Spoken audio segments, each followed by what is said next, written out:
Après un long parcours de cheminement intellectuel, l'apprentissage soutenu pour donner lieu des pouvoirs situés dans l'existence, le moment tant attendu pour clore cette aventure admirable est enfin venu.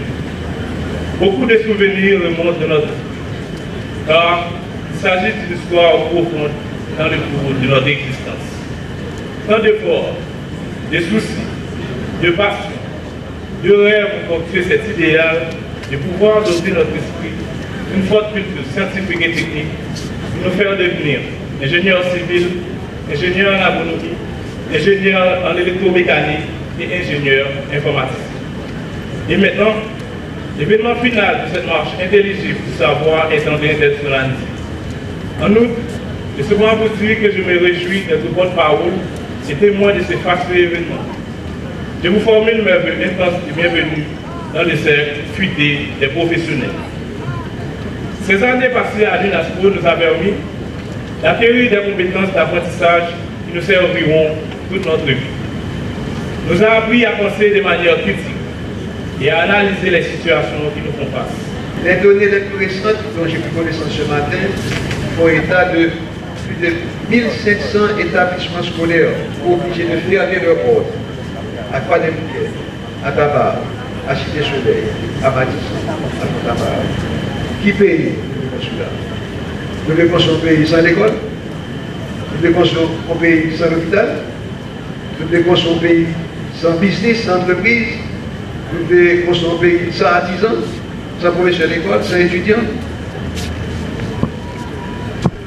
Eh bien, j'ai commencé par ça pour vous faire comprendre que nous ici, qui sommes aujourd'hui réunis dans cette salle, nous avons une grâce, nous avons une sorte de grâce dont vous devez prendre connaissance, de pouvoir vivre et jouir de cette bouffée d'oxygène, en étant simplement capable de nous réunir en toute quiétude, sans qu'elle saute, pour célébrer la réussite académique de ces étudiants en génie civil, en génie mécanique, en génie informatique et en agronomie.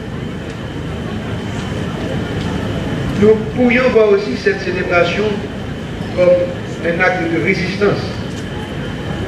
Un acte de résistance pour dire notre refus d'accepter le fait accompli d'une nation qui se résigne au malheur. Un malheur décidé par les hauts lieux de la gouvernance nationale.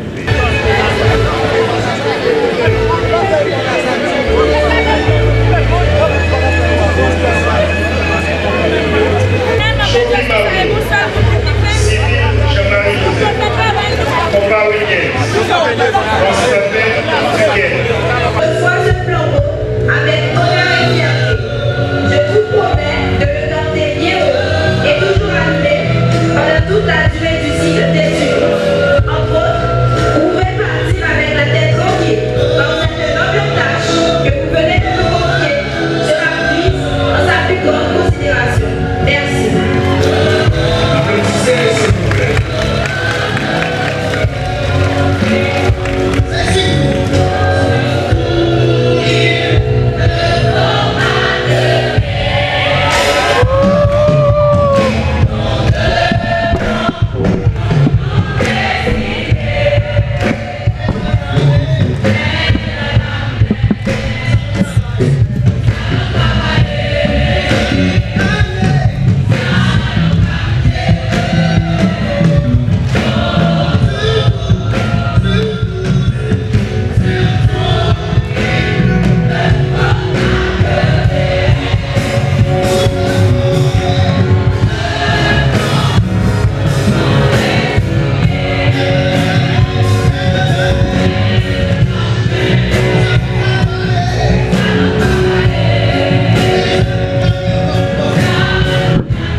expérimenté ce principe des devoirs et quelles ont été les conséquences. La vie et la mort, la bénédiction et la malédiction, le bonheur et le malheur, et j'en passe. Le principe des devoirs, dès lors, se trouve clairement enlacé à celui de nos penchants. L'être humain est désormais responsable, c'est-à-dire capable de choisir entre le bien et le mal. Et cet après-midi, je veux attirer l'attention du public en général et de mes récipiendaires, filles et figures en particulier, sur ce principe fondamental des devoirs et cette obligation de choisir, laquelle vous sera toujours imposée. C'est à la fois avec humilité et fierté que j'adresse mes remerciements au président du Conseil, aussi qu'à mes collègues du rectorat et aux différents décanats de l'UNASMO, d'avoir jeté leur dévolu sur ma personne pour placer les propos de circonstance. Ce moment tant attendu par nous tous de la communauté universitaire, nous le célébrons avec gratitude. À l'instar de l'apôtre Paul, nous pouvons crier haut et fort: grâce soit rendue à Dieu qui nous a fortifiés et qui nous a conduits jusque ce jour. Pendant ces 5 dernières années, nous avons vu Dieu à l'œuvre. Permettez-moi de formuler mes remerciements en ma qualité de recteur et au nom de la promotion du Marseille estimé, au docteur Jacques Lumor, le parrain de cette promotion. Docteur Lumor, votre présence parmi nous est admirablement appréciée. Pour ce que vous êtes de la communauté haïtienne, plus particulièrement dans le monde universitaire, nul autre choix ne saurait mieux cadrer avec l'envergure de l'événement du jour. Une fois de plus, merci. Chers collègues du rectorat, des décanats et du corps professoral, Zinedine Zidane, l'un des meilleurs joueurs du monde des années 1990-2000, à la question « Comment la grande équipe réussit ?» put à répondre « Les performances individuelles, ce n'est pas le plus important. On gagne et on perd en équipe. » 2022, déjà 1997-2022, déjà 25 ans que nous nous sommes engagés dans cette bataille. La démocratisation de l'enseignement supérieur en Haïti. La bataille est de taille.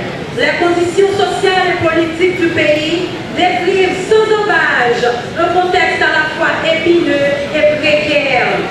S'il est vrai que l'équipe pourrait compter sur le leadership d'entraîneurs authentiques, il est tout aussi vrai que votre dévouement et votre bienveillance témoignent de votre amour et de votre soutien à la cause de la jeunesse haïtienne.